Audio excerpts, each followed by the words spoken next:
drop out of university and tell your colleagues from the Rocket Lab to do it also. So I did. And we created Soulstorm. We bootstrapped the firm. We obviously took money from investors and also from our government. However, we needed some more kind of training. We needed to get out there. We went to Russia a couple of years ago. We witnessed the signing of the International Lunar Research Agreement. Are anybody here familiar with this? Yeah. So right now it's kind of a renaissance for space. We are seeing a new space race where it's kind of Artemis constellation with the US front running it, and then it's China, Russia, and this new coalition which they kind of cemented into history in Russia in 2021. So when I was there, mainly Russia and China, some other smaller actors also, they agreed to build a permanent settlement, robotic and human, on the moon to do research, and also to kind of colonize the moon. So the technology we developed in Soulstorm, its main purpose is to remove assets from space, either prior or after. And working tightly with the Norwegian DoD, we figured that they had a great interest in this technology to remove assets from space. So we started working with them and also with our American colleagues. So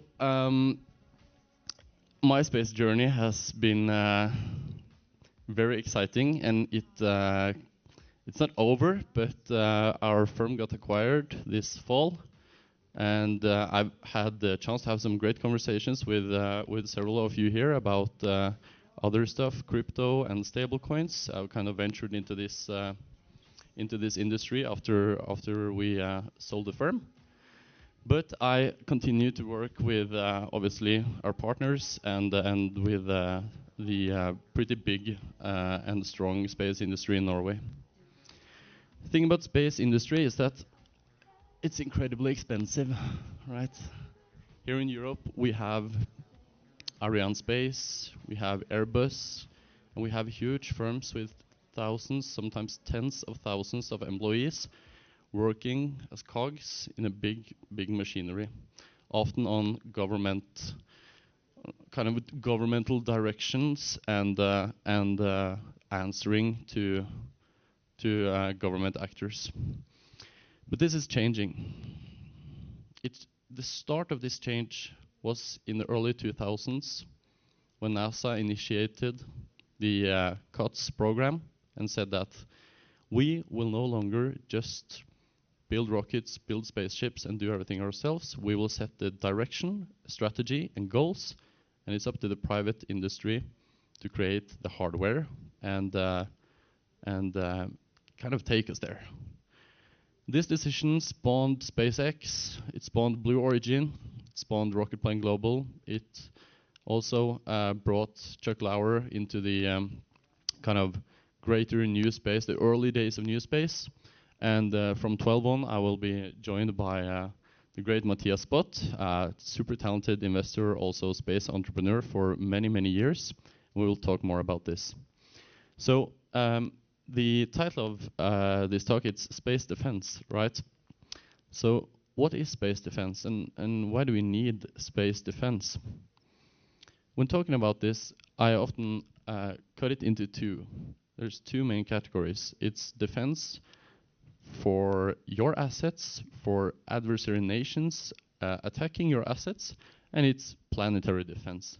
Planetary defense, it's defense against harsh solar winds and also other earthly objects like deep space objects, comets traveling into Earth.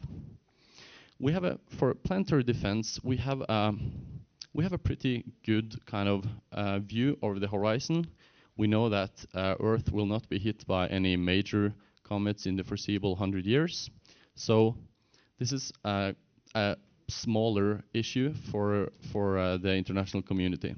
However, national space defense, it's a very prevailing issue, especially right now. much like vessels in the ocean and in the air, space assets are target for adversary nations, hacking them, disrupting them. This is an increasing problem. There's a very good reason why Mr. Trump, during his early days, created the Space Force, actually. And many people laughed, actually, when he created the Space Force, because it's like, who are we going to wage war with in low Earth orbit? Well, I can say that almost all national security space assets from the United States government are under continuous, actually, reconnaissance and planned adversary moves from its enemies. This is not talked about that much, and it's kind of one of the deeper levers in the space industry discussion. But this is very, very real, actually. So, in space defense, one of the main kind of attack vectors, it's the onboard computing system. And as land-based hacking operations, the kind of main goal is to, for adversary actors, it's to get into the computer and do such a small change that it's not even recognized by the owner of the spaceship or by the satellite. It's kind of a trick taken from the Lazarus playbook, actually. So, for my sake, Norway has a very, very strong military industrial complex. It has a strong space industry in European context. But obviously, the great actor here is the United States. Most business in Norway in the space industry is done by military industrial actors, also kind of twinning and acting as also space component deliverers. The biggest one, it's Kongsberg. We're in KSAT and Kongsberg Defense and Aerospaces. Many of my colleagues from our rocket lab, they have started there and they do amazing work. Many of you might know they acquired Nano Avionics 2 years ago, which was a great step in Norway's goal to become a leading space nation in Europe.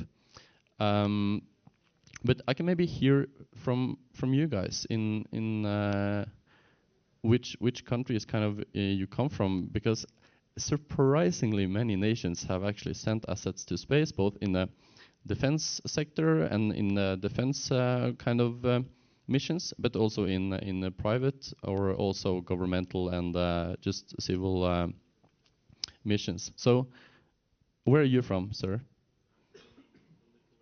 Yeah. I'm building a dual-use startup, primarily for defense and for a civilian usage. Great stuff. What about you? So I'm Fernanda from Ecuador.